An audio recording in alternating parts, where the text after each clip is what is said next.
La tenture de l'Apocalypse est le plus large ensemble de tapisseries médiévales subsistant au monde.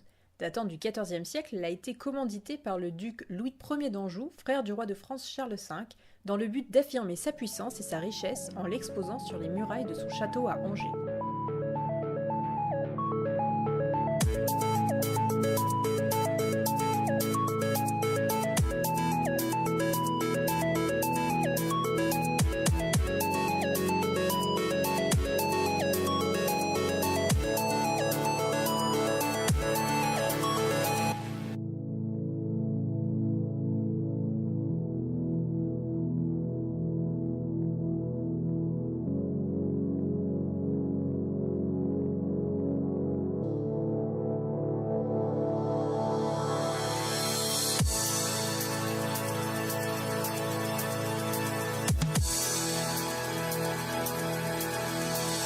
Ok, en fait. Il fait toujours aussi beau ou c'est juste aujourd'hui? Non, juste aujourd'hui. D'accord, rien que pour moi. Je suis flattée. C'est la première fois que je vois un pont-levis aussi monumental.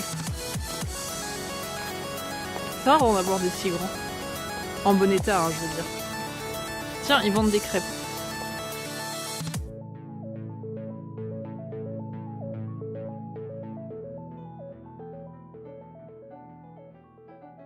La tenture ou tapisserie de l'Apocalypse est conservée sous le château d'Angers. Cette forteresse médiévale, construite par Blanche de Castille, est dotée de murailles impressionnantes flanquées de 17 tours, d'un chemin de ronde, d'un grand pont-levis et de jardins sobres mais entretenus.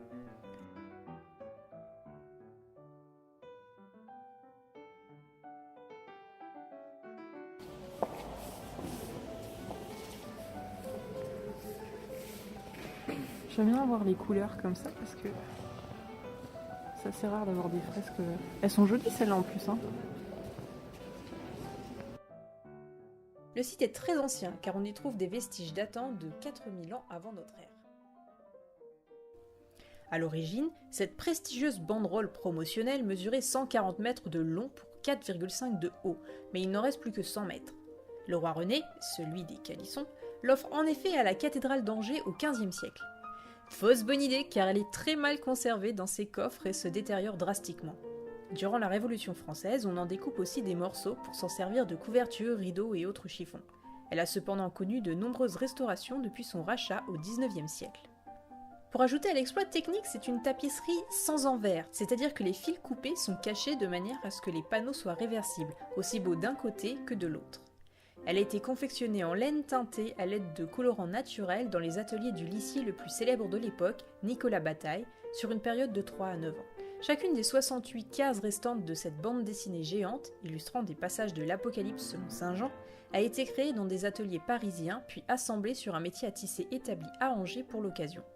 La tapisserie donc d'un seul tenant, ce qui est assez admirable, mais présente un petit inconvénient.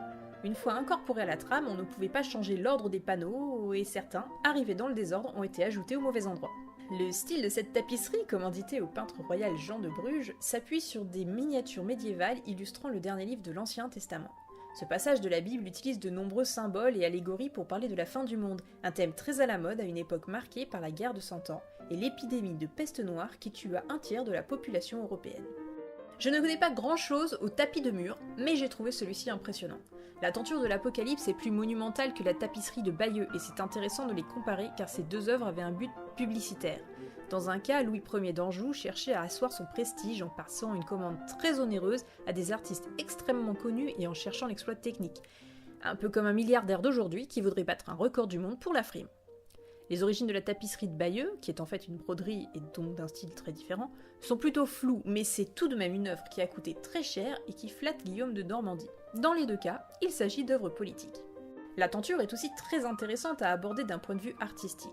C'est dommage qu'il en manque des morceaux, même si ce sont surtout les bandes entre les panneaux illustrés qui ont été perdus, et que les couleurs aient à ce point souffert. Mais c'est une œuvre riche à voir lorsqu'on s'intéresse aux miniatures médiévales. À ce sujet, je vous recommande Les très riches heures du duc de Berry, un livre d'heures, c'est-à-dire de prières, dont les illustrations nous sont parvenues en très bon état. Ces illustrations sont une mine d'informations pour les historiens, qui peuvent y observer les usages, habits et autres objets du quotidien de l'époque. Bien entendu, il ne faut pas tout prendre au pied de la lettre, car les artistes se permettent souvent d'innover quand ils dessinent.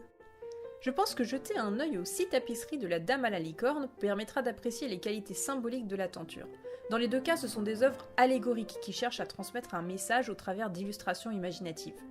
Il faut beaucoup de connaissances historiques et culturelles pour comprendre ces œuvres. C'est d'ailleurs dommage que les panneaux de la tenture n'aient pas été accompagnés d'écriteaux retranscrivant l'intégralité de l'Apocalypse selon Saint Jean, en plus des explications. C'est un livre à avoir dans sa poche, ou son sac, vu la taille de la Bible, durant la visite. La Dame à la licorne étant aussi mieux conservée, il est intéressant de la voir pour se faire une idée de ce à quoi ressemblait la tenture lorsqu'elle était en bon état. Si vous aimez le Moyen-Âge ou les prouesses techniques, la tenture de l'Apocalypse est une visite à faire. Cependant, c'est une œuvre obscure si on n'en connaît pas un minimum sur le sujet. Donc, lisez l'Apocalypse selon Saint Jean ou au moins un résumé avant de venir, sinon la visite sera très courte.